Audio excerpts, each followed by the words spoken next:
తెలంగాణ నియంతృత్వానికి అప్రజాస్వామికానికి వ్యతిరేకంగా నిధుల వివక్షతకు వ్యతిరేకంగా ఉద్యమించామని మంత్రి పొన్నం ప్రభాకర్ అన్నారు.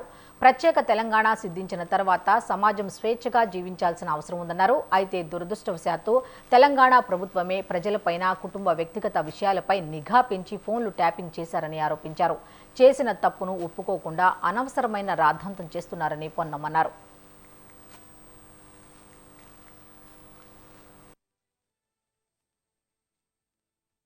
ఎప్పుడైనా పార్టీగా నా దృష్టికి తీసుకురావచ్చు, నేను అందరికీ అందుబాటులో ఉంటాను. తెలంగాణ రాష్ట్రము నియంతృత్వానికి, వివక్షకు, అప్రజాస్వామికానికి, నిధుల కేటాయింపులో వివక్షకు వ్యతిరేకంగా ఉద్యమించినటువంటి ఉద్యమం.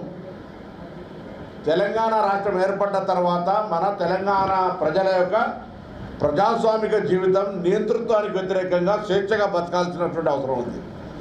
కానీ దురదృష్టవశాత్తు మన తెలంగాణ ప్రజలపైనే మన ప్రభుత్వమే, ఆఖరికి భార్యాభర్తలు ఏం మాట్లాడుకుంటా ఉన్నారో, ప్రతిపక్షంలో అధికారులు ఏం మాట్లాడుకుంటున్నారో, సొంత కుటుంబ సభ్యులు ఇంటి అల్లునితో సహా ఫోన్ ట్యాపింగ్ చేస్తే దానిపై బయటికి వచ్చిన తర్వాత ఆ పరికరాలను ధ్వంసం చేసి విదేశాలకు పారిపోయి విచారణకు సహకరించక జరిగినటువంటి తప్పును ఒప్పుకోక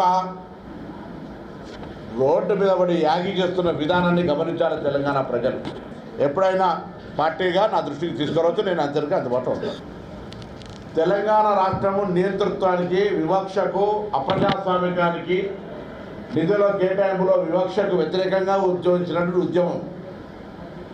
తెలంగాణ రాష్ట్రం ఏర్పడ్డ తర్వాత మన తెలంగాణ ప్రజల యొక్క